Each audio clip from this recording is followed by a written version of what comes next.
read the love note, don't know if it's so throw deep, throw the cutthroat.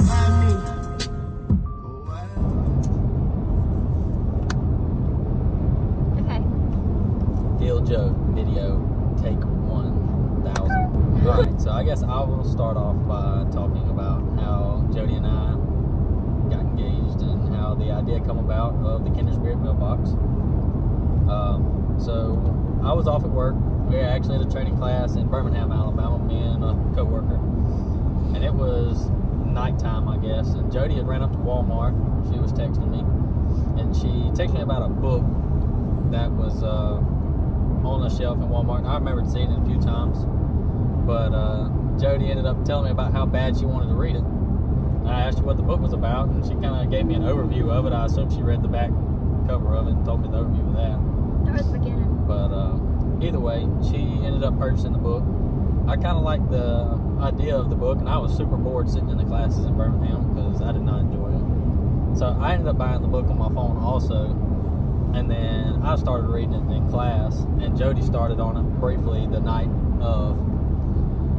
But I ended up reading the whole book from beginning to end by, like lunchtime the next day in class. I read the whole entire book. It took me like a week or two. It was outrageously like amazing. Yeah, it was a hook, and you just couldn't stop reading. Either way, the book The Kindred Spirit was based on two people who fell in love, went to the mailbox, left letters. Yeah, that was a brief, very, very brief overview. Maybe that's the thing. Like, you gotta explain it. Not really though, but sure. Either way, the mailbox was in the book, and the way it fell out throughout the book, if you read it, it's a really good book. I suggest you read it. I won't ruin it. But either way, the Kindred Spirit plays a very vital part in it. But the Kindred Spirit mailbox is a place that you can go and sit on like a coastline. There's no roads or anything that lead to the mailbox. You gotta walk on the beach for 1.4 miles. Yeah, you gotta walk a long ways down the beach, 1.4 miles, to get to the mailbox. But they have like benches and stuff, and they have notes in there. And this was set in 1983 when they ended up putting the actual mailbox up. So you can sit there and reflect on your life, and you know, people go write about just about anything and everything. It's a good place to relax and reflect. But you know, me and Jody fell in love with the book. And we actually got our kid's name that we have. No, don't add that. Why? I don't want anybody else. I'm not gonna tell them the name, but they read the book. We don't know. Not true, because there was a bunch of names in the book. Okay. Anyways, let me start. So that week. Wait, what week was it? I don't know. He was gone for work all week, and then Mama and Corey kept on yelling at me about getting my nails done. So I knew this is fast forwarded to also like the beginning of the engagement week. This isn't the same week about we had to tell what the book was about. Anyways, so Dylan came home a Thursday night and gave me an envelope, and inside was, I wonder if I still have that. You do. It's in your wallet. Either way, I'll explain what she's grabbing for. I wrote her a actually handmade ticket that said admit one. You know, it was going to be a Christmas gift, and it was a two-way trip there and back to wherever I chose, not where she got to choose, because obviously I already know where we were going. But that's the ticket. Yeah, I didn't do a very good job on it. I just made it because I knew it was going to be thrown anyways, because she was going to be excited. But I had that written out for her, and I just told her there was a couple rules because she didn't know where we were going. She had no clue. We had never actually really sat down and talked about going to the Kindred Spirit mailbox. It was all the way in North Carolina. I think it was about a 10.5-hour drive. So we actually had never really talked about it, so she had no clue. Told her she couldn't ask me any questions about where we were going the whole time. Even though I did. Begged me. And then also I told her she had to turn her GPS off on her phone, so she couldn't sit there and track where we were going. If she wanted to know, she had to look at road signs, because using a GPS would just be the easy way out. And I'm not smart enough to look at road signs, so I had no idea where we were going.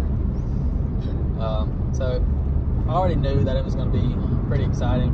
She started freaking out, but she knew I knew I was getting engaged. She knew she had several gifts under the Christmas tree that she already knew what they were. Obviously, because I like to ask, so I don't waste money on things that I know she wouldn't want. But she had gotten several different things that I know she would enjoy on the trip, so I told her if she wanted to, she could take all of her Christmas gifts along with her. We'd just make a big Christmas trip out of it.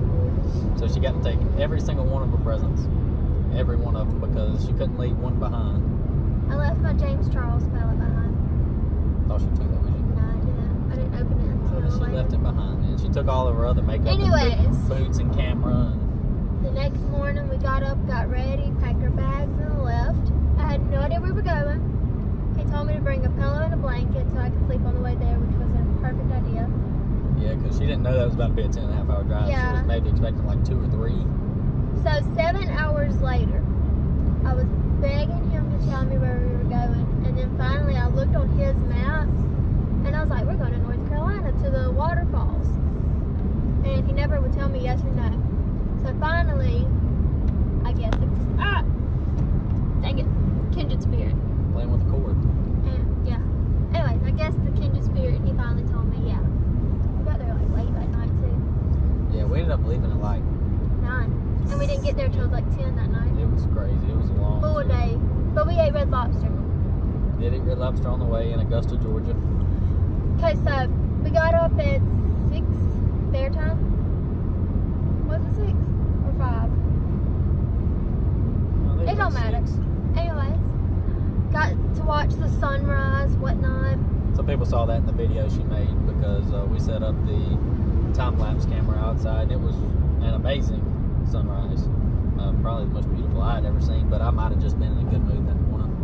So we got up, went to the beach, started walking that 1.4 miles, but it wasn't that bad of a walk actually.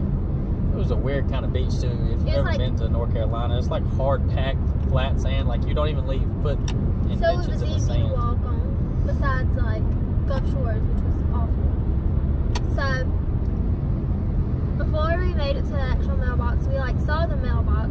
He stopped and was like, hold on, I got a letter for you. And I was like, what? So I started crying already. And he said, let me read it to you. And I told him no. I would not let him read it.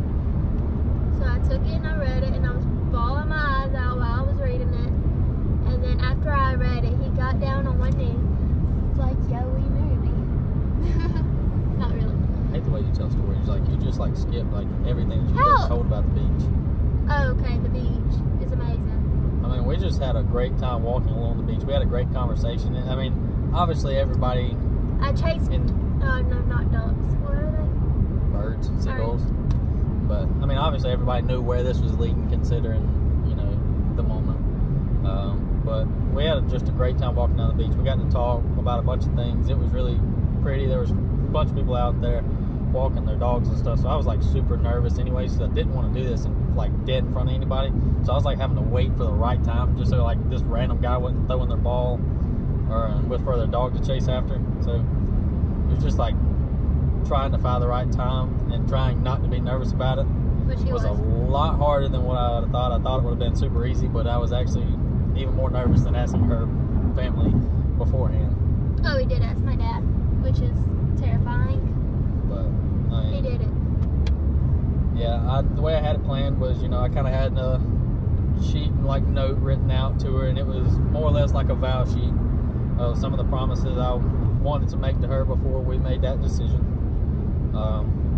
It was thought out, definitely not just an overnight written thing, but I thought about everything I wanted to say, and I put it in the letter. That way, whenever we got to the mailbox, she would be able to have something to leave in the mailbox for other people to read. And then, beforehand, like one of our favorite songs that we had always listened to was Scotty McCrae, This Is It. She listens to it all the time still. But, it talks about him proposing to his girlfriend underneath the Carolina sky. So I put that in the letter at the bottom because I thought it would have been pretty cool. So we ended up getting to place the letter in the mailbox and leave it there, but we still have a picture of the copy. That way she No can worries. have it. I still read always it often. remember it, but we got to keep that, and then we had to make the long trek back to the car, which was still 1.4 miles back down the beach. Well, Don't get no shorter. Wish it did, but it wasn't a bad walk at all. It was well worth the walk. It was a lifetime experience. It was one of the greatest moments of my life, the greatest moment of my life. But we enjoyed the whole entire trip. We got to stay in a bed and The same breakfast. place Nicholas Sparks stayed at. Yeah, I did a little bit of research. It was the same place Nicholas Sparks stayed at whenever he went to learn about the book until he actually was walking to the Kindred Spirit. That's where he found the idea for the book, was at the Kindred Spirit. He needs to find this video and make us go viral. We got to stay in the same place he did, and it was a really nice bed and breakfast. It had like a back porch overlooking the saltwater marsh and stuff like that. Grabbed her a bottle of champagne that she could pop whenever she got back to the hotel, because I know she likes to pop champagne. She don't like to drink it, she just likes to pop it. So that was a expensive bottle pop, but it was worth it. And then we went out and we had a nice lunch. We got to go to a couple of festivals, got to eat some of the best pretzels ever in the world. God. I wish I had one of those pretzels right now, actually, but got to enjoy some great pretzels. Then we went back to the hotel room. We kind of just chilled out. You know, had like a 2-person jacuzzi bathtub that when you sat in, come up to your neck. I wish I had one of those in my house, but sadly I don't. I will one day. Anyways, I got a ring out of this whole story. A nice ring too. And now we're on our way to our engagement pictures. It's gonna Montgomery. be a fun trip. We got really nice, elegant outfits.